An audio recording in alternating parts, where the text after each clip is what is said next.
Public punishment, mass drownings and tortures lasting entire days. History documents punishments against homosexuals so savage they defy modern comprehension.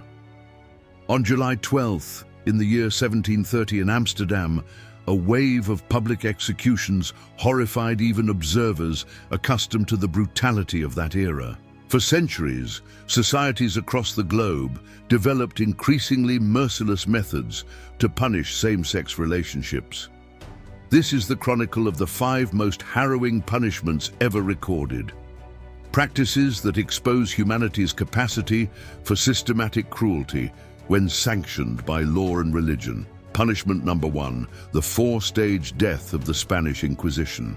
The most elaborate and savage punishment was devised by the Spanish Inquisition during the 16th century. First documented in the year 1568 in Seville. This execution was divided into 4 stages, engineered to maximize agony and serve as public deterrent. The ordeal commenced at dawn and frequently concluded only at nightfall, transforming the execution into a Dayong spectacle of horror. The first stage involved public dragging. The condemned was bound by the feet to horses and dragged through the city's cobblestone streets for approximately 2 hours. This process stripped flesh from the victim's back, creating a crimson trail through the streets, while crowds gathered to witness and revile the condemned. Inquisition records describe how the jagged stones of medieval streets inflicted particularly devastating wounds. The second stage unfolded in the central public square, where the condemned was secured to the rack, a device that stretched limbs in opposing directions. An inquisitor proclaimed the crimes aloud, while the executioner slowly rotated the mechanisms, dislocating joints one by one. Historical documents record this process could endure beyond an hour, with deliberate pauses to prolong suffering and allow the mob to observe every excruciating detail. The third stage was public scourging. The victim, already bearing dislocated bones and mangled flesh, received 100 lashes with particularly vicious instruments equipped with metal barbs. Each strike tore away chunks of meat, and hemorrhaging was so severe that numerous victims perished during this phase. However, even when death occurred, the procedure continued upon the corpse to complete the public spectacle mandated by law. The fourth and final stage was immolation at the stake. Unlike conventional fire executions, Spanish inquisitors developed a specific technique to extend suffering. The flames were maintained at low temperature and kept distant from the torso, incinerating extremities first. Eyewitness accounts describe how this final process could persist beyond 40 minutes, with the victims' screams reverberating throughout the entire city. Punishment number 2, the mass drownings of Amsterdam. During the year 1730, Amsterdam witnessed one of the most barbarous episodes of mass executions in European history. Within merely 3 months, over 60 men were executed by drowning using a particularly savage method developed specifically for these cases. The Dutch technique combined partial strangulation with drowning, creating a prolonged and terrorizing death. The condemned were first transported to a designated pier in Amsterdam's harbour that became notorious as the Death Wharf. There, before throngs numbering in the thousands, the men were placed in heavy canvas sacks alongside massive stones. Before the sacks were sealed, they were partially strangled with ropes encircling their necks, tightened sufficiently to induce respiratory distress, but not immediate death.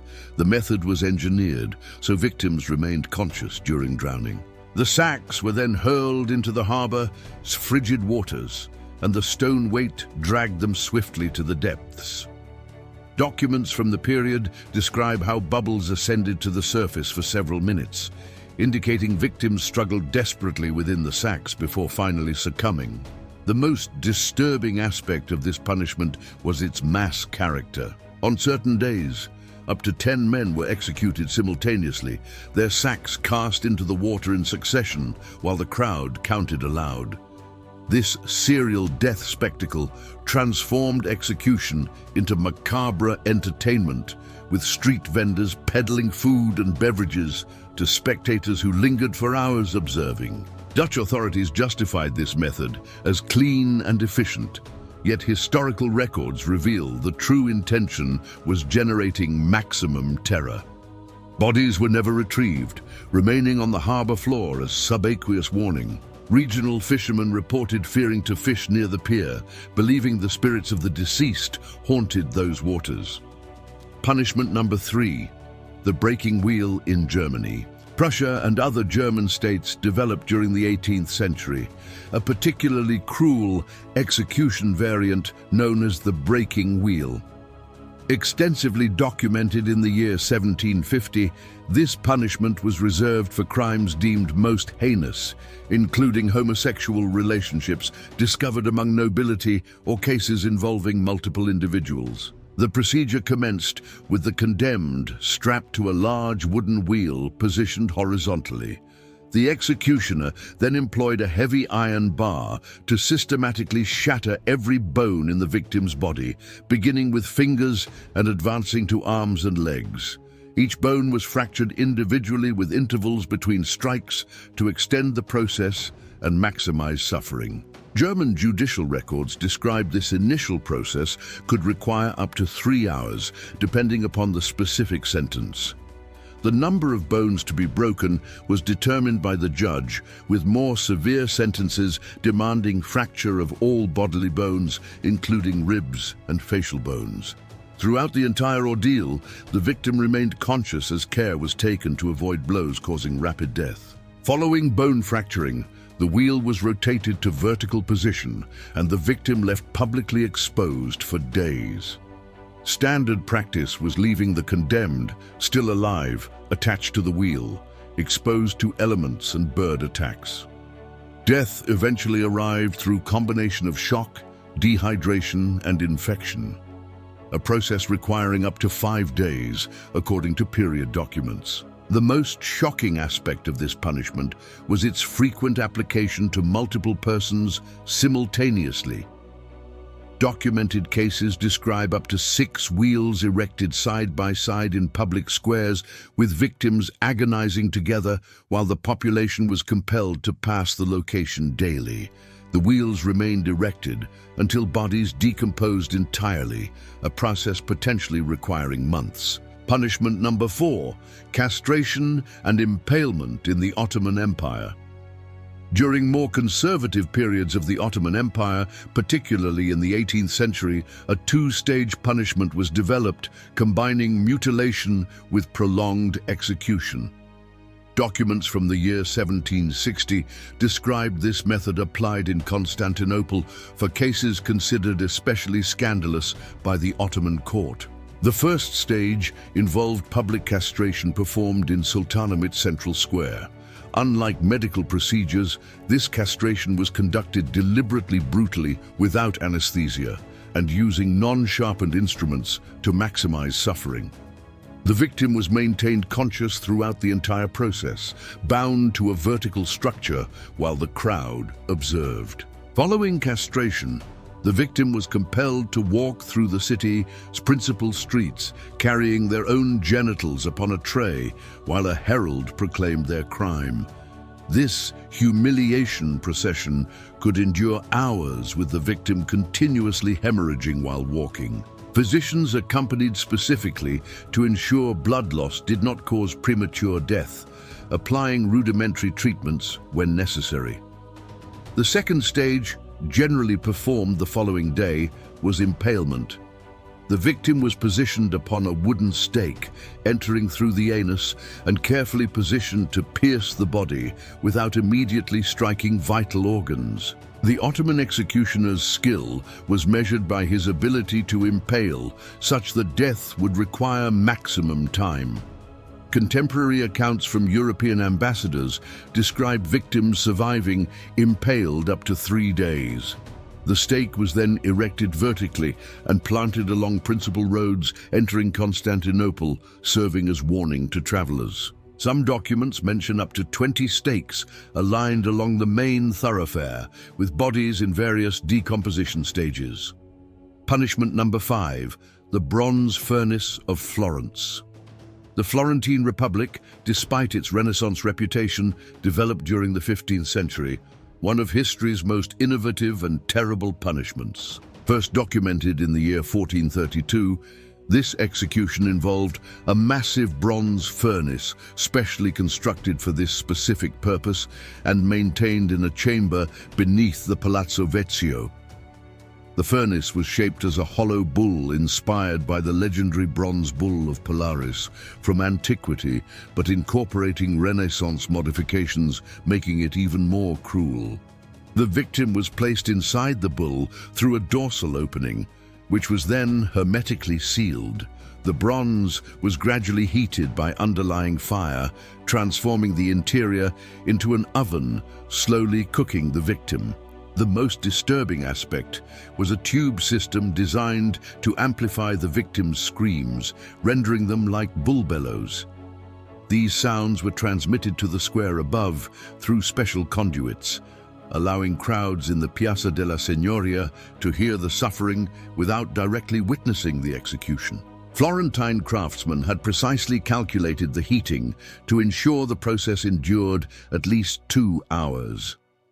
Records from the official denote a Florentine institution dedicated to investigating homosexuality cases document at least 15 executions employing this method between the years 1432 and 1487. The bronze bull became such an effective terror symbol that its mere existence discouraged accusations, as even accusers feared the method would be employed if their accusations proved false.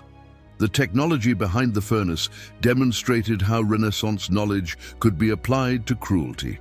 Engineers calculated exactly the bronze thickness and fire temperature to maximize suffering duration. The bronze retained heat uniformly, ensuring no areas existed for escaping intense heat.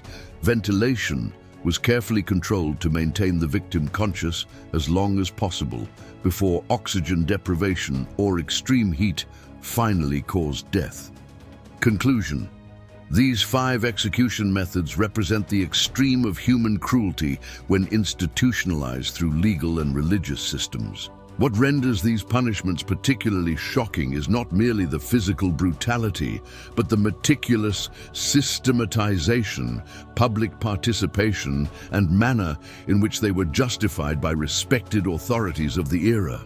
Inquisitors, judges, civil and religious authorities not only commanded these executions, but continually refined them to maximize suffering and psychological impact upon entire populations.